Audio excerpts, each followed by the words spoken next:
ಎಲ್ಲಾ ಗೃಹಲಕ್ಷ್ಮಿಗೂ ಕೂಡ ಸಿಹಿ ಸುದ್ದಿ, 4,000 ರೂಪಾಯಿ ಹಣ ನಿಮ್ಮ ಅಕೌಂಟ್ಗೂ ಕೂಡ ಈಗ ಜಮೆ ಆಗೋದಕ್ಕೆ ಶುರುವಾಗುತ್ತೆ. ಹೌದು, ಬಾಕಿ ಕಂತು ಹಣ ಈಗ ಬಿಡುಗಡೆ ಆಗ್ತಾ ಇದೆ. ಗೃಹಲಕ್ಷ್ಮಿಯರು ಎಲ್ಲರೂ ಕೂಡ ಸೂಪರ್ ಸಿಹಿ ಸುದ್ದಿ ಅಂತಾನೆ ಹೇಳ್ಬಹುದು. ಮತ್ತೊಂದು ಕಡೆಗೆ ಎಲ್ಲಾ ಒಂದು ರೇಷನ್ ಕಾರ್ಡ್ ಇದ್ದ ಗೃಹಲಕ್ಷ್ಮಿಯರು ಕೂಡ ಇಂಪಾರ್ಟೆಂಟ್ ಅಪ್ಡೇಟ್ ಇಲ್ಲಿ ಬಂದಿದೆ ವೀಕ್ಷಕರೇ, ಅದನ್ನು ಕೂಡ ಈ ವಿಡಿಯೋದಲ್ಲಿ ಹೇಳಿದ್ದೇನೆ. ಇನ್ನು ಎರಡನೇದಾಗಿ ನಿಮ್ಮ ಹತ್ತಿರ BPL ಕಾರ್ಡ್ ಇರಲಿ, APL ಕಾರ್ಡ್ ಇರಲಿ, ನಿಮಗೂ ಕೂಡ ಭರ್ಜರಿ ಸಿಹಿ ಸುದ್ದಿ ಇವತ್ತು ಒಂದು ಬಂದಿರುವಂತದ್ದು ವೀಕ್ಷಕರೇ, ಅದನ್ನು ಕೂಡ ನೋಡ್ತಾ ಹೋಗೋಣ. ಇನ್ನು ಮುಖ್ಯವಾಗಿ ಮದ್ಯ ಪ್ರಿಯರಿಗೆ ಬಿಗ್ ಶಾಕ್ ಅಂತ ಹೇಳ್ಬಹುದು. ಎದಕ್ಕಂದ್ರೆ ಮದ್ಯದ ದರಗಳು ಈಗ ಭಾರಿ ಏರಿಕೆ ಆಗಲು ಶುರುವಾಗುತ್ತೆ. ಮೇ 1ರಿಂದಲೇ 20% ದರ ಏರಿಕೆ ಆಗಲಿದೆ ಅಂತ ಹೇಳ್ಬಹುದು. ಹೊಸ ಅಬಕಾರಿ ನೀತಿ ಜಾರಿಗೆ ಬರ್ತಾ ಇದೆ. ಬಜೆಟ್ ನಲ್ಲಿ ಮುಖ್ಯಮಂತ್ರಿ ಸಿದ್ದರಾಮಯ್ಯನವರು ಅಬಕಾರಿ ನೀತಿಯಲ್ಲಿ ಹೊಸ ಒಂದು ತೆರಿಗೆ ಹಾಕಿದ್ದಾರೆ. ಅದರ ಬಗ್ಗೆನೂ ಕೂಡ ಅಪ್ಡೇಟ್ ನೋಡೋಣ. ಇನ್ನು ಬಂಗಾರ ಮತ್ತು ಬೆಳ್ಳಿ ಖರೀದಿ ಮಾಡೋರ್ಗೂ ಕೂಡ ಬಂಪರ್ ಗುಡ್ ನ್ಯೂಸ್ ಬಂದಿದೆ ಇವತ್ತು. ಎದಕ್ಕಂದ್ರೆ ಇವತ್ತು ಬೆಳಗ್ಗೆಯಿಂದ ಬಂಗಾರ ಬೆಳ್ಳಿ ಬೆಲೆ ಇಳಿಮುಖದಲ್ಲಿ ಸಾಕ್ತಾ ಇದೆ. ಇದು ಕೂಡ ಒಂದು ಕಡೆಗೆ ಗುಡ್ ನ್ಯೂಸ್ ಅಂತಾನೆ ಹೇಳ್ಬಹುದು ವೀಕ್ಷಕರೇ. ಹಾಗಾದ್ರೆ ಈಗ ಬಂಗಾರ ತಗೋಬೇಕಾ ಬೇಡವಾ, ಎಷ್ಟು ಇಳಿಕೆ ಆಗಿದೆ, ಪ್ರತಿಯೊಂದನ್ನು ಕೂಡ ಡೀಟೇಲ್ ನೋಡೋಣ. ಈ ವಿಡಿಯೋನ ದಯವಿಟ್ಟು ಪೂರ್ತಿಯಾಗಿ ನೋಡಿ. ಇನ್ನು ಉತ್ತರ ಕರ್ನಾಟಕದ ಭಾಗದಲ್ಲಿ ಭಾರಿ ಬಿಸಿಲು ಅಂತಾನೆ ಹೇಳ್ಬಹುದು. ಉಷ್ಣ ಗಾಳಿ ಬೀಸಲಿದೆ. 8 ಜಿಲ್ಲೆಗೆ ಅಲರ್ಟ್ ಕೂಡ ಕೊಡಲಾಗಿದೆ ವೀಕ್ಷಕರೇ. ಮತ್ತು ಯಾವ ಜಿಲ್ಲೆಗಳಲ್ಲಿ ಹೆಚ್ಚು ಬಿಸಿಲಿರುತ್ತೆ ನೋಡಿ, ಸಂಜೆ ಆಗ್ತಾ ಇದ್ದಂತೆ ಗುಡುಗು ಮಿಂಚು ಸಹಿತ ಭಾರಿ ಮಳೆ ಕೂಡ ಆಗಲಿದೆ. ಹಾಗಾದ್ರೆ ಕರ್ನಾಟಕ ಹವಾಮಾನ ವರದಿ ಪ್ರಕಾರ 10 ಜಿಲ್ಲೆಗಳಿಗೆ ಒಟ್ಟು ಇಲ್ಲಿ ಅಲರ್ಟ್ ಅಂತ ಹೇಳಲಾಗಿದೆ. ಆ 10 ಜಿಲ್ಲೆಗಳ ಪಟ್ಟಿ ನೋಡ್ತಾ ಹೋಗೋಣ. ಮೊದಲಿಗೆ ಎಲ್ಲಾ ಗೃಹಲಕ್ಷ್ಮಿಯರಿಗೂ ಕೂಡ ಗುಡ್ ನ್ಯೂಸ್ ಆಗಿರೋದ್ರಿಂದ ನೀವು ಗೃಹಲಕ್ಷ್ಮಿಯವರಾಗಿದ್ರೆ ವಿಡಿಯೋನ ಪೂರ್ತಿಯಾಗಿ ನೋಡಿ. ವಿಡಿಯೋಗೆ ಲೈಕ್ ಮಾಡಿಲ್ಲ ಅಂದ್ರೆ ದಯವಿಟ್ಟು ವಿಡಿಯೋಗೆ ಒಂದು ಲೈಕ್ ಮಾಡಿ. ಹಾಗೂ ಪ್ರತಿಯೊಬ್ರು ಕೂಡ ನಾವು ಕೇಳೋ ಪ್ರಶ್ನೆಗೆ ದಯವಿಟ್ಟು ಕಮೆಂಟ್ ಮಾಡಿ.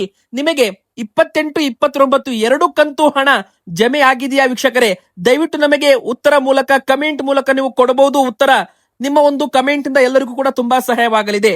ಮೊನ್ನೆ ತಾನೇ ಪ್ರತಿಯೊಬ್ಬರಿಗೂ ಕೂಡ 28ನೇ ಕಂತು ಹಣ ಜಮೆ ಆಗಿದೆ ವೀಕ್ಷಕರೇ. ಹೌದು, ಪ್ರತಿಯೊಬ್ರು ಗೃಹಲಕ್ಷ್ಮಿಯವರು ಕಮೆಂಟ್ ಮಾಡ್ತಾ ಇದ್ದಾರೆ 28ನೇ ಕಂತು ಹಣ ಬಂದಿದೆ ಅಂತ. ಆದ್ರೆ ಕೆಲವು ಜಿಲ್ಲೆಯ ಮಹಿಳೆಯರು ಗೃಹಲಕ್ಷ್ಮಿಯರು 29ನೇ ಕಂತು ಹಣ ಕೂಡ ಬಂದಿದೆ ಅಂತ ಕಮೆಂಟ್ ಮಾಡ್ತಾ ಇದ್ದಾರೆ ವೀಕ್ಷಕರೇ. ಇಲ್ಲಿ 29ನೇ ಕಂತು ಹಣ ಬಿಡುಗಡೆ ಆಗಿರೋ ಬಗ್ಗೆ ಸರ್ಕಾರದಿಂದ ಅಧಿಕೃತ ಅಪ್ಡೇಟ್ ನಮಗೂ ಕೂಡ ಇನ್ನೂ ಸಿಕ್ಕಿಲ್ಲ. ಆದ್ರೂ ಕೂಡ ಇಲ್ಲಿ ಹಣ ಬಂದಿದೆ ಅಂತ ಕಮೆಂಟ್ ಗಳನ್ನ ಮಾಡ್ತಾ ಇದ್ದಾರೆ. ಮೊನ್ನೆ ತಾನೇ ಒಂದು ಬೈ ಎಲೆಕ್ಷನ್ ಇತ್ತು. ಅವಾಗ ಬಿಜೆಪಿಯವರು, ವಿರೋಧ ಪಕ್ಷದವರು ಗೃಹಲಕ್ಷ್ಮಿದು ಮತ್ತೆ ಗ್ಯಾರಂಟಿ ಯೋಜನೆಗಳದ್ದು ಬಾಕಿ ಹಣ ಬಿಡುಗಡೆ ಮಾಡೋದ್ರ ಮೂಲಕ ಮತದಾರರನ್ನ ಸೆಳೆಯಲು ಕೆಲಸ ಮಾಡ್ತಾ ಇದೆ ಕಾಂಗ್ರೆಸ್ ಸರ್ಕಾರ ಅಂತ ಬಿಜೆಪಿಯವರು ಹೈಕೋರ್ಟ್ ಅಲ್ಲಿ ಒಂದು ಪ್ರಶ್ನೆ ಕೂಡ, ಅರ್ಜಿಯನ್ನು ಕೂಡ ಹಾಕಿದ್ರು, ಈ ತರ ಮಾಡಬಾರ್ದು ಅಂತ. ಅವಾಗ ಸರ್ಕಾರ ಬಾಕಿ ಹಣ ಬಿಡುಗಡೆ ಮಾಡಿಲ್ಲ ಅಂತಾನು ಕೂಡ ಇಲ್ಲಿ ಹೇಳಲಾಗ್ತಾ ಇತ್ತು. ಆದ್ರೂ ಕೂಡ ಪ್ರತಿ ತಿಂಗಳು ಯಾವ ತರ ಗೃಹಲಕ್ಷ್ಮಿಯರಿಗೆ ಹಣ ಹಾಕ್ತಿವಿ ಅದೇ ತರ ಹಾಕ್ತಿವಿ ಅಂತ ಮುಖ್ಯಮಂತ್ರಿ ಸಿದ್ದರಾಮಯ್ಯನವರು ಮತ್ತು ಸಚಿವ ಲಕ್ಷ್ಮೀ ಹೆಬ್ಬಾಳ್ಕರ್ ಮೇಡಮ್ ಅವರು ಕೂಡ ಒಂದು ಹೇಳಿಕೆಯನ್ನ ಕೊಟ್ಟಿದ್ರು ವೀಕ್ಷಕರೇ.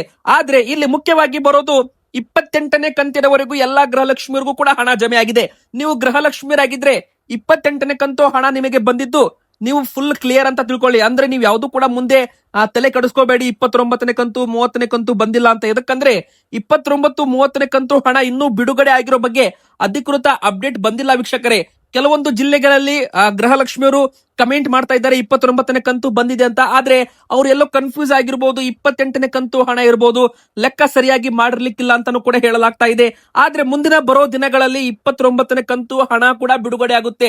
ಈಗ ಯಾರಿಗಾದ್ರೂ ಬಂದಿದ್ರು ಕೂಡ ಅವರಿಗೆ ನೆಕ್ಸ್ಟ್ 30ನೇ ಕಂತು ಹಣ ಬರುತ್ತೆ. ಯಾರಿಗೆಲ್ಲ ಹಣ ಬಂದಿಲ್ಲ ನೋಡಿ ಅವರಿಗೆ 29ನೇ ಕಂತು ಹಣ ಕೂಡ ಜಮೆ ಆಗುತ್ತೆ ವೀಕ್ಷಕರೇ.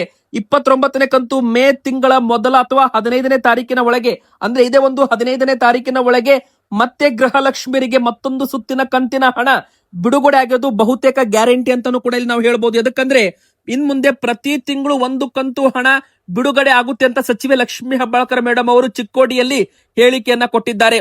ತಾಂತ್ರಿಕ ದೋಷಗಳಾಗಿರ್ಬೋದು, ಟೆಕ್ನಿಕಲ್ ಎರರ್ಸ್ ಆಗಿರ್ಬೋದು, ಮತ್ತೆ ಗೃಹಲಕ್ಷ್ಮಿ ಯೋಜನೆ ಶುರುವಾದಾಗ ಕೆಲವೊಂದು ನಿಯಮಗಳ ಬದಲಾವಣೆ, ತಾಲೂಕ್ ಪಂಚಾಯತ್, ಜಿಲ್ಲಾ ಪಂಚಾಯತ್ ಮೂಲಕ ಹಣ ಹಾಕ್ಬೇಕು ಅಂತ ಕೇಂದ್ರ ಸರ್ಕಾರ ಹೇಳ್ತು. ಅವಾಗೆಲ್ಲ ಕೂಡ ಸ್ವಲ್ಪ ಡಿಲೇ ಆಗಿದೆ. ಆದ್ರೆ ಇನ್ಮೇಲೆ ಯಾವುದು ಕೂಡ ಡಿಲೇ ಆಗಲ್ಲ. ಮತ್ತು ಬಜೆಟ್ ನಲ್ಲೂ ಕೂಡ 28,608 ಕೋಟಿ ರೂಪಾಯಿ ಹಣವನ್ನ ಇಟ್ಟಿದ್ದಾರಲ್ಲ, ಹೀಗಾಗಿ ಇನ್ ಮುಂದೆ ಪ್ರತಿ ತಿಂಗಳು 2,000 ರೂಪಾಯಿ ಗೃಹಲಕ್ಷ್ಮಿಯರಿಗೆ ಫಿಕ್ಸ್ ಗ್ಯಾರಂಟಿ 2,000 ರೂಪಾಯಿ ಹಣ ಬರುತ್ತೆ ಅಂತ ಹೇಳ್ಬೋದು. ಹೀಗಾಗಿ ನಿಮಗೆ ಏಪ್ರಿಲ್ ತಿಂಗಳಲ್ಲಿ 2,000 ರೂಪಾಯಿ ಬಂದಿದೆಯಾ, 4,000 ರೂಪಾಯಿ ಬಂದಿದೆಯಾ, ಒಮ್ಮೆ ಬಾರಿ ಚೆಕ್ ಮಾಡಿ ನಮಗೆ ನೀವು ಕಮೆಂಟ್ ಮಾಡಿ ವೀಕ್ಷಕರೇ. ಬಾಕಿ 2-3 ತಿಂಗಳದ್ದು ಕೊಡೋದಿದೆ, ಅದನ್ನು ಕೂಡ ಕೊಡ್ತೀವಿ ಅಂತ ಮುಖ್ಯಮಂತ್ರಿ ಸಿದ್ದರಾಮಯ್ಯನವರು ಕೂಡ ಒಂದು ಹೇಳಿಕೆಯನ್ನ ಕೊಟ್ಟಿದ್ದಾರೆ. ಇನ್ನು ನಿಮ್ಮ ಹತ್ರ BPL ಕಾರ್ಡ್ ಇರಲಿ, APL ಕಾರ್ಡ್ ಇರಲಿ, ನೀವು ಗೃಹಲಕ್ಷ್ಮಿ ಯೋಜನೆಗೆ ಇನ್ನೂ ಕೂಡ ಅರ್ಜಿ ಹಾಕಿಲ್ಲ ಅಂದ್ರೆ ಈಗಲೂ ಕೂಡ ಅರ್ಜಿ ಫಾರಂ ಓಪನ್ ಇದೆ ವೀಕ್ಷಕರೇ. ಈ ಅರ್ಜಿ ಹಾಕಲು ಕೊನೆ ದಿನಾಂಕ ಇದೆ ಅಂತ ಹೇಳಲ್ಲ. ಎದಕ್ಕಂದ್ರೆ ಇದಕ್ಕೆ ಯಾವುದೇ ರೀತಿ ಕೊನೆ ದಿನಾಂಕನೇ ಇಲ್ಲ. ಇನ್ನೂ ಕೂಡ ಅರ್ಜಿ ಫಾರಂ ಓಪನ್ ಇದೆ. ನೀವು ಬೇಗನೆ ಹೋಗಿ ಅರ್ಜಿ ಹಾಕಿಲ್ಲ ಅಂದ್ರೆ ಗೃಹಲಕ್ಷ್ಮಿ ಅವರು ಬೇಗನೆ ಅರ್ಜಿ ಹಾಕಿ. ಇನ್ನು ಎರಡನೇದಾಗಿ ಒಂದು ಗುಡ್ ನ್ಯೂಸ್ ಏನಪ್ಪಾ ಅಂದ್ರೆ ಎಲ್ಲಾ BPL ಕಾರ್ಡ್ ಇದ್ದವರಿಗೆ ಹಾಗೂ APL ಕಾರ್ಡ್ ಇದ್ದವರಿಗೂ ಕೂಡ ಇಲ್ಲಿ ಒಂದು ಕಡೆಗೆ 14 ಲಕ್ಷ BPL ಅನರ್ಹ ಚೀಟಿಗಳನ್ನ ರದ್ದು ಮಾಡ್ತೀವಿ, ಬಂದ್ ಮಾಡಿ ಅವರಿಗೆ APL ಕಾರ್ಡ್ ಕೊಡ್ತೀವಿ ಅಂತ ಸರ್ಕಾರದಿಂದ ಒಂದು ಘೋಷಣೆ ಆಗಿದೆ. ಮತ್ತೊಂದು ಕಡೆಗೆ ಇನ್ಕಮ್ ಲಿಮಿಟ್ ಅನ್ನ 1,20,000 ರೂಪಾಯಿದನ್ನ 3 ಲಕ್ಷ ರೂಪಾಯಿಗೆ ಏರಿಕೆ ಮಾಡುವ ಒಂದು ಶಿಫಾರಸು ಕೂಡ ಬಂದಿದೆ ಅಂತ ಹೇಳಲಾಗಿದೆ. ವೀಕ್ಷಕರೇ, ಇಲ್ಲಿ ನಾವು ಲೆಕ್ಕ ಮಾಡಿ ನೋಡಿದಾಗ ಸರ್ಕಾರ BPL ಕಾರ್ಡ್ ಮಾನದಂಡಗಳನ್ನ ಪರಿಷ್ಕರಣೆ ಮಾಡಲು ಮುಂದಾಗಲಿದೆ ಅಂತೆ. ನೋಡಿ, ದಿನಕ್ಕೆ 600-700 ರೂಪಾಯಿ ದುಡಿದ್ರು ಕೂಡ ತಿಂಗಳಿಗೆ ಒಂದು 10,000 ರಿಂದ 15,000 ರೂಪಾಯಿ ದುಡಿದ್ರು ಕೂಡ ಅವರ BPL ಕಾರ್ಡ್ APL ಕಾರ್ಡ್ ಆಗುತ್ತೆ. ತಿಂಗಳಿಗೆ 15,000 ರೂಪಾಯಿ ಅಂದ್ರೆ ವರ್ಷಕ್ಕೆ 1,80,000 ರೂಪಾಯಿ ಆಗುತ್ತೆ. 1,20,000 ರೂಪಾಯಿ ಮೇಲೆ ಆದಾಯ ಇದ್ರೆ ಮುಗಿತು, ಅವರಿಗೆ BPL ಕಾರ್ಡ್ ಕೊಡಲ್ಲ, APL ಕಾರ್ಡ್ ಅಂತ ಸರ್ಕಾರದ ನಿಯಮವಿದೆ, ಕೇಂದ್ರ ಸರ್ಕಾರದ ನಿಯಮ ಕೂಡ ಇದೆ. ಆದ್ರೆ ಈಗ ಸರ್ಕಾರ ಇದನ್ನ 3 ಲಕ್ಷ ರೂಪಾಯಿಗೆ ಏರಿಕೆ ಮಾಡುವ ಒಂದು ನಿರ್ಧಾರ ಇನ್ನು ಕೆಲವೇ ದಿನಗಳಲ್ಲಿ ತೆಗೆದುಕೊಳ್ಳಲಿದ್ದಾರೆ ಅಂತಾನೂ ಕೂಡ ಹೇಳಲಾಗಿದೆ. ವೀಕ್ಷಕರೇ, ಒಂದು ವೇಳೆ ಇದನ್ನ 3 ಲಕ್ಷ ರೂಪಾಯಿಗೆ ತಗೊಂಡ್ರೆ ನೋಡಿ, ಈಗ 3 ಲಕ್ಷ ರೂಪಾಯಿವರೆಗೂ ಆದಾಯ ಇದ್ದ APL ಕಾರ್ಡ್ ಕುಟುಂಬಗಳು ಕೂಡ BPL ಕಾರ್ಡ್ಗೆ ಅರ್ಜಿಯನ್ನ ಹಾಕಬಹುದು. ಎದಕ್ಕಂದ್ರೆ BPL ಕಾರ್ಡ್ಗಿದ್ದ ಮಾನದಂಡಗಳನ್ನೇ ಚೇಂಜ್ ಅನ್ನ ಮಾಡ್ತಾ ಇದ್ದಾರೆ ಅಂತ ಹೇಳಲಾಗಿದೆ. ಹಾಗಾದ್ರೆ 3 ಲಕ್ಷ ರೂಪಾಯಿವರೆಗೂ ಇನ್ಕಮ್ ಇದ್ರೂ ಕೂಡ ಅವರಿಗೆ BPL ಕಾರ್ಡ್ ಮುಂದಿನ ಬರೋ ದಿನಗಳಲ್ಲಿ ಸಿಗಬಹುದು. ಆದ್ರೆ ಸದ್ಯಕ್ಕೆ 1,20,000 ರೂಪಾಯಿ ಮೇಲೆ ಆದಾಯ ಇದ್ದವರ BPL ಕಾರ್ಡ್ ಕೂಡ ಸರ್ಕಾರ ಬಂದ್ ಮಾಡ್ತಾ ಇದೆ. 14 ಲಕ್ಷ ಅನರ್ಹ ಚೀಟಿಗಳನ್ನ ಪತ್ತೆ ಮಾಡಲಾಗಿದೆ. ಸರ್ಕಾರಿ ನೌಕರರಾಗಿರ್ಬೋದು, ನಕಲಿ ದಾಖಲೆ ಆಗಿರ್ಬೋದು, 6 ತಿಂಗಳು 1 ವರ್ಷದಿಂದ ಪಡಿತರ ಪಡೆದುಕೊಳ್ಳಲು ನೋಡಿ ಅವರ BPL ಕಾರ್ಡ್ ಕೂಡ ಬಂದ್ ಆಗ್ತಾ ಇದೆ. ಇನ್ನು ಎರಡನೇದು BPL ಕಾರ್ಡ್ ಇದ್ದವರಿಗೆ ಗುಡ್ ನ್ಯೂಸ್ ಏನಪ್ಪಾ ಅಂದ್ರೆ ಇಂದಿರಾ ಕಿಟ್ ವಿತರಣೆ ಈಗ ಶುರು ಆಗಬಹುದು ಅಂತ ಹೇಳಲಾಗ್ತಾ ಇದೆ. ವೀಕ್ಷಕರೇ, ಹೌದು, ಏಪ್ರಿಲ್ ತಿಂಗಳು ಆಯ್ತು, ಮಾರ್ಚ್ ತಿಂಗಳು ಕೂಡ ಆಯ್ತು. ಆದ್ರೆ ಸದ್ಯಕ್ಕೆ ಸರ್ಕಾರ ಇನ್ನು ಕೂಡ ಇಂದಿರಾ ಕಿಟ್ ಕೊಡ್ತೀವಿ ಅಂತ ಘೋಷಣೆ ಮಾಡಿ 4 ತಿಂಗಳಾಗಿದೆ. ಬಜೆಟ್ ನಲ್ಲಿ 6,200 ಕೋಟಿ ರೂಪಾಯಿ ಹಣವನ್ನು ಕೂಡ ಇಂದಿರಾ ಕಿಟ್ ಅಂತ ಘೋಷಣೆ ಕೂಡ ಮಾಡಲಾಗಿದೆ. ಹಾಗಾದ್ರೆ ಪಡಿತರ ಚೀಟಿದಾರರಿಗೆ ಯಾವಾಗ್ಲಿಂದ ಕೊಡ್ತಾರೆ? ಅಡುಗೆ ಎಣ್ಣೆ, ಉಪ್ಪು, ಸಕ್ಕರೆ, ತೊಗರಿ ಬೇಳೆ, ಈ 4 ವಸ್ತುಗಳು ಕೂಡ ನಿಮಗೆ ಇಂದಿರಾ ಕಿಟ್ ಮೂಲಕ ಸಿಗಲಿದೆ. ಆದ್ರೆ ಮುಂದಿನ ತಿಂಗಳು ಅಂದ್ರೆ ಮೇ ತಿಂಗಳಿನಿಂದಲೇ ಶುರು ಆಗ್ಬಹುದು ಅಂತಾನು ಕೂಡ ಇಲ್ಲಿ ಹೇಳಲಾಗ್ತಾ ಇದೆ. ವೀಕ್ಷಕರೇ, ಮೇ 1 ರಿಂದ ಮೇ 10ನೇ ತಾರೀಕಿನವರೆಗೂ ನೀವು ಕಾಯ್ಬೇಕಾಗಬಹುದು, ಅಥವಾ ಮೇ ಇಲ್ಲ ಅಂದ್ರೆ ಜೂನ್ ತಿಂಗಳಲ್ಲಿ ವಿತರಣೆ ಮಾಡಬಹುದು. ವೀಕ್ಷಕರೇ, ಏಕಕಾಲದಲ್ಲಿ ಎಲ್ಲರಿಗೂ ಕೂಡ ವಿತರಣೆ ಮಾಡಬೇಕು ಅಂತ ಹೇಳಲಾಗ್ತಾ ಇದೆ. ಇನ್ನೊಂದು ಕಡೆಗೆ ಮೇ 1 ರಿಂದ ಮದ್ಯದ ದರ 20% ಏರಿಕೆ ಆಗಬಹುದು. ಅಂದ್ರೆ ನಮ್ಮ ರಾಜ್ಯದಲ್ಲಿ ಈಗ ಹೊಸ ಅಬಕಾರಿ ನೀತಿ ಜಾರಿಗೆ ಬರಲಿದೆ. ಅಂದ್ರೆ ಇನ್ ಮುಂದೆ ಸರ್ಕಾರ ಹಣದ ಮೇಲೆ ತೆರಿಗೆ ಹಾಕಲ್ಲ, ಆಲ್ಕೋಹಾಲ್ ಪ್ರಮಾಣ ಆಧರಿಸಿ ತೆರಿಗೆಯನ್ನ ಏರಿಕೆ ಮಾಡಲಾಗುತ್ತೆ ಅಂತ ಹೇಳಲಾಗಿದೆ. ವೀಕ್ಷಕರೇ, ಮೇ 1 ರಿಂದಲೇ 20% ಎಣ್ಣೆ ದರ ಏರಿಕೆ ಆಗಲಿದೆ ಅಂತಾನೂ ಕೂಡ ಇಲ್ಲಿ ಹೇಳಬಹುದು. ಅಂದ್ರೆ 80 ರೂಪಾಯಿದದ್ದು 95 ರೂಪಾಯಿಗೆ ಏರಿಕೆ ಆಗ್ಬಹುದು ಅಂತ ಹೇಳಲಾಗ್ತಾ ಇದೆ. 95 ರೂಪಾಯಿದ್ದು 110 ರೂಪಾಯಿಗೆ ಏರಿಕೆ ಆಗ್ಬಹುದು. 120 ರೂಪಾಯಿದ್ದು 135 ರೂಪಾಯಿಗೆ ಏರಿಕೆ ಆಗ್ಬಹುದು. ಸ್ಲ್ಯಾಬ್ 4ರದ್ದು 150 ರೂಪಾಯಿದ್ದು 170 ರೂಪಾಯಿಗೆ ಏರಿಕೆ ಕೂಡ ಆಗ್ಬಹುದು. ವೀಕ್ಷಕರೇ, ಹೊಸ ಅಬಕಾರಿ ನೀತಿ ಜಾರಿಗೆ ಹಿನ್ನೆಲೆ ಸುಂಕವನ್ನ ಪರಿಷ್ಕರಣೆ ಮಾಡಲು ಸರ್ಕಾರ ಸಜ್ಜಾಗಿದೆ. ಇದೇ ಮೇ 1 ರಿಂದಲೇ ಮದ್ಯದ ನೂತನ ದರಗಳು ಜಾರಿಗೆ ಬರೋ ಸಾಧ್ಯತೆ ಇದೆ ಅಂತಾನೂ ಕೂಡ ಇಲ್ಲಿ ಹೇಳಲಾಗಿದೆ. ವೀಕ್ಷಕರೇ, ಸರ್ಕಾರ ಹೊರಡಿಸಿರೋ ಕರಡು ಅಧಿಸೂಚನೆಯಂತೆ ಇನ್ ಮುಂದೆ ಮದ್ಯದ ಬಾಟಲಲ್ಲಿರೋ ಆಲ್ಕೋಹಾಲ್ ಪ್ರಮಾಣದ ಆಧಾರದ ಮೇಲೆ ತೆರಿಗೆಯನ್ನ ಹಾಕಲಾಗುತ್ತೆ. ಅಂದ್ರೆ ಮದ್ಯದ ಆಲ್ಕೋಹಾಲ್ ಅಂಶ ಹೆಚ್ಚಿಗೆ ಇದ್ರೆ ತೆರಿಗೆ ಕೂಡ ಹೆಚ್ಚು ಹಾಕಲಾಗುತ್ತೆ. ಇದರಿಂದ ಬೆಲೆ ಕೂಡ ಏರಿಕೆ ಆಗುತ್ತೆ. ಇನ್ನು ಕಡಿಮೆ ಬೆಲೆಗೆ ಆಲ್ಕೋಹಾಲ್ ಹೊಂದಿರೋ ಪ್ರೀಮಿಯಂ ಮದ್ಯದ ಬೆಲೆ ಅಲ್ಪ ಪ್ರಮಾಣದಲ್ಲಿ ಇಳಿಕೆ ಆಗೋ ಸಾಧ್ಯತೆ ಇದ್ರೂ ಸಾಮಾನ್ಯ ಜನರು ಬಳಸೋ ಮದ್ಯದ ಬೆಲೆ 20% ಏರಿಕೆ ಆಗಲಿದೆ ಅಂತ ಇಲ್ಲಿ ಹೇಳಲಾಗಿದೆ. ವೀಕ್ಷಕರೇ, ಇದು ಮದ್ಯಪ್ರಿಯರಿಗೆ ಒಂದು ಶಾಕಿಂಗ್ ನ್ಯೂಸ್ ಅಂತಾನೆ ಹೇಳ್ಬಹುದು. ಇನ್ನು ಕೊನೆಯದಾಗಿ ಬಂಗಾರ ಮತ್ತು ಬೆಳ್ಳಿ ಖರೀದಿ ಮಾಡೋರಿಗೂ ಕೂಡ ಒಂದು ಕಡೆಗೆ ಗುಡ್ ನ್ಯೂಸ್ ಅಂತಾನೆ ಹೇಳ್ಬಹುದು. ಅಮೆರಿಕ ಇರಾನ್ ನಡುವಿನ ಯುದ್ಧ ಪರಿಣಾಮ ನೇರವಾಗಿ ಬಂಗಾರದ ಮಾರ್ಕೆಟ್ ಮೇಲೆ ಬೀಳ್ತಾ ಇದೆ. ಇನ್ನು ಬೆಳ್ಳಿ ಬೆಲೆ ಕೂಡ ಭರ್ಜರಿ ಇಳಿಕೆ ಆಗ್ತಾ ಇದೆ. ಬಂಗಾರದ ಬೆಲೆ ಕೂಡ ಅಲ್ಪ ಪ್ರಮಾಣದಲ್ಲಿ ಇಳಿಕೆ ಕಾಣ್ತಾ ಇದೆ. ವೀಕ್ಷಕರೇ, ಮುಂದಿನ ಬರೋ ದಿನಗಳಲ್ಲಿ ಮತ್ತಷ್ಟು ಇಳಿಕೆ ಕಾಣಬಹುದು ಅಂತ ಇಲ್ಲಿ ಹೇಳಲಾಗಿದೆ. ನೋಡಿ, ಯುದ್ಧಗಳು ಪ್ರಾರಂಭವಾದ್ರೆ ಬಂಗಾರ ಬೆಳ್ಳಿ ಬೆಲೆ ಏರಿಕೆ ಆಗ್ಬೇಕು, ಆದ್ರೆ ಈ ಬಾರಿ ಉಲ್ಟಾ ಆಗ್ತಾ ಇದೆ. ಎದಕ್ಕಂದ್ರೆ ಇದರಲ್ಲಿ ಕಚ್ಚಾ ತೈಲ ಒಂದು ಸೂಪರ್ ಗೇಮ್ ಆಡ್ತಾ ಇದೆ. ಕಚ್ಚಾ ತೈಲ ಬೆಲೆ ಏರಿಕೆ, ಬಂಗಾರದ ಬೆಲೆ ಇಳಿಕೆ ಅಂತ ತಜ್ಞರು ಈಗ ಲೆಕ್ಕಾಚಾರ ಮಾಡಿದ್ದಾರೆ. ಹೌದು ವೀಕ್ಷಕರೇ, ಹೂಡಿಕೆದಾರರು ಯಾವತ್ತಿದ್ರೂ ಕೂಡ ಲಾಭದತ್ತ ಹೂಡಿಕೆ ಮಾಡ್ತಾರೆ. ಯಾವಾಗ ಕಚ್ಚಾ ತೈಲ ಬೆಲೆ ಏರಿಕೆ ಆಗುತ್ತೆ ಅಂತ ಗೊತ್ತಾಗುತ್ತೆ ನೋಡಿ, ಎಲ್ಲರೂ ಕೂಡ ಕಚ್ಚಾ ತೈಲ ಅಂತ ಶಿಫ್ಟ್ ಆಗಿದ್ದಾರೆ. ಹೀಗಾಗಿ ಬಂಗಾರ ಬೆಳ್ಳಿ ಹಣ ಮಾರಾಟ ಮಾಡಿ ಆ ಒಂದು ಹಣ ಮೂಲಕ ಕಚ್ಚಾ ತೈಲದಲ್ಲಿ ಆ ಒಂದು ಇನ್ವಾಲ್ವ್ ಆಗಿದ್ದಾರೆ. ಹೀಗಾಗಿ ಕಚ್ಚಾ ತೈಲ ಬೆಲೆ ಏರಿಕೆ ಆಗ್ತಾ ಇದೆ, ಬಂಗಾರ ಬೆಳ್ಳಿ ಬೆಲೆ ಇಳಿಕೆ ಆಗ್ತಾ ಇದೆ ಅಂತ ತಜ್ಞರು ಹೇಳಿದ್ದಾರೆ.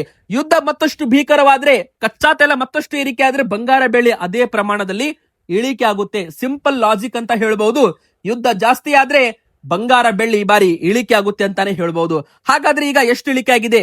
ಕಳೆದ ಒಂದು ವಾರದಲ್ಲಿ 2,500 ರೂಪಾಯಿ ಅಷ್ಟೇ ಇಳಿಕೆ ಆಗಿದೆ. ಆದ್ರೆ ಬೆಳ್ಳಿ 25,000 ರೂಪಾಯಿ ಅಷ್ಟು 1 ಕೆಜಿ ಮೇಲೆ ಇಳಿಕೆ ಆಗಿದೆ.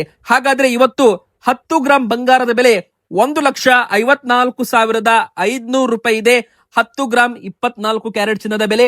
ಇತ್ತ 1 ಕೆಜಿ ಬೆಳ್ಳಿ ಬೆಲೆ 2,75,000 ರೂಪಾಯಿದದ್ದು 2,60,000 ರೂಪಾಯಿ ಆಗಿದೆ 1 ಕೆಜಿಗೆ. ಮತ್ತಷ್ಟು ಇಳಿಕೆ ಆಗಲಿದೆ ಅಂತ ತಜ್ಞರು ಇಲ್ಲಿ ಹೇಳಿಕೆಯನ್ನ ಕೊಟ್ಟಿದ್ದಾರೆ. ಯುದ್ಧ ಮತ್ತಷ್ಟು ಭೀಕರ ಆಗಬಹುದು. ಮತ್ತೊಂದು ಕಡೆಗೆ ಕೊನೆಯದಾಗಿ ಹೇಳ್ಬೇಕಂದ್ರೆ, ಮನೆಯಲ್ಲೇ ನೀವೇ ಸೆಲ್ಫ್ ಲಾಕ್ ಡೌನ್ ಆಗಿ, ಬಿಸಿಲು ಜಾಸ್ತಿ ಆದ್ರೆ ಮನೆಯಲ್ಲೇ ಜನರು ನೀವೇ ಖುದ್ದು ಲಾಕ್ ಡೌನ್ ಆಗಿ ಅಂತ ಆರೋಗ್ಯ ಇಲಾಖೆಯಿಂದ ಆರೋಗ್ಯ ಸಚಿವರು ದಿನೇಶ್ ಗುಂಡೂರಾವ್ ಅವರು ಜನರಿಗೆ, ಕರ್ನಾಟಕದ ಜನತೆಗೆ ಒಂದು ಮನವಿ ಮಾಡಿದ್ದಾರೆ. ಸ್ಪೆಷಲಿ ಉತ್ತರ ಕರ್ನಾಟಕದ ಭಾಗದಲ್ಲಿ ಯಾವೆಲ್ಲ ಜಿಲ್ಲೆಗಳಿಗೆ ಅಲರ್ಟ್ ಕೊಡಲಾಗಿದೆ ಹವಾಮಾನ ಇಲಾಖೆಯಿಂದ. ಮೇ ಮೊದಲ ವಾರ ಪೂರ್ತಿ ಬಿಸಿಲಿನ ಪ್ರಮಾಣ ಮತ್ತಷ್ಟು ಜಾಸ್ತಿ ಆಗುತ್ತೆ. ಹಾಗಾದ್ರೆ ಯಾವೆಲ್ಲ ಜಿಲ್ಲೆಗಳು ಅಂತ ನೀವು ಕೇಳೋದಾದ್ರೆ, ಮೊದಲಿಗೆ ಬರೋದು ಕಲಬುರಗಿ, ಬೀದರ್, ಯಾದಗಿರಿ, ರಾಯಚೂರು. ಈ ಭಾಗದಲ್ಲಿ ತುಂಬಾ ಅಂದ್ರೆ ತುಂಬಾ ಬಿಸಿಲಿನ ಪ್ರಮಾಣ ಜಾಸ್ತಿ ಆಗುತ್ತೆ. 42 ಡಿಗ್ರಿ ಸೆಲ್ಸಿಯಸ್ ದಾಟಿದೆ. ಇನ್ನು ಬಾಗಲಕೋಟೆ, ಕೊಪ್ಪಳ, ಗದಗ, ಹುಬ್ಬಳ್ಳಿ, ಧಾರವಾಡ ಈ ಭಾಗದಲ್ಲೂ ಕೂಡ ಸ್ವಲ್ಪ ಬಿಸಿಲಿನ ಪ್ರಮಾಣ ಜಾಸ್ತಿ ಇದೆ. ಹೀಟ್ ವೇವ್ ಬೀಸಲಿದೆ ಅಂತ ಹೇಳಲಾಗಿದೆ. ಇನ್ನು ಬೆಂಗಳೂರಲ್ಲೂ ಕೂಡ 36-37 ಡಿಗ್ರಿ ಸೆಲ್ಸಿಯಸ್ ದಾಖಲಾಗಿದೆ. ಅದೇ ಪ್ರಮಾಣದಲ್ಲಿ ಮಳೆ ಕೂಡ ಆಗುತ್ತೆ. ಯಾವ ತರ ಬಿಸಿಲಿರುತ್ತೆ ನೋಡಿ, ಅದೇ ಪ್ರಮಾಣದಲ್ಲಿ ಸಂಜೆ ಆಗ್ತಾ ಇದೆ ಅಂತೆ. ಈ ಜಿಲ್ಲೆಗಳಲ್ಲಿ ಗುಡುಗು ಮಿಂಚು ಸಹಿತ ಭಾರಿ ಮಳೆ ಆಗಲಿದೆ. ಅಂದ್ರೆ ಕಲಬುರಗಿ, ಬೀದರ್, ಯಾದಗಿರಿ, ರಾಯಚೂರು, ಕೊಪ್ಪಳ, ಗದಗ, ಬಾಗಲಕೋಟೆ, ಹುಬ್ಬಳ್ಳಿ, ಧಾರವಾಡ, ಬೆಳಗಾವಿ, ಬೆಂಗಳೂರು, ತುಮಕೂರು, ಮಂಡ್ಯ, ಮೈಸೂರು, ಉಡುಪಿ, ಉತ್ತರ ಕನ್ನಡ, ದಕ್ಷಿಣ ಕನ್ನಡ ಈ ಭಾಗದಲ್ಲೂ ಕೂಡ ಮುಂದಿನ 3-4 ದಿನ ಮಳೆ ಆಗಲಿದೆ ಅಂತ, ಗುಡುಗು ಮಿಂಚು ಸಹಿತ ಮಳೆ ಆಗಲಿದೆ ಅಂತ ಹವಾಮಾನ ಇಲಾಖೆ ಹೇಳಿದೆ. ನಿಮ್ಮ ಊರಲ್ಲೂ ಮಳೆ ಬರ್ತಾ ಇದ್ರೆ ನಿಮ್ಮ ಊರಿನ ಹೆಸರನ್ನ ಕಮೆಂಟ್ ಮಾಡಿ, ಚಾನಲ್ಗೆ ಸಬ್ಸ್ಕ್ರೈಬ್ ಆಗಿ.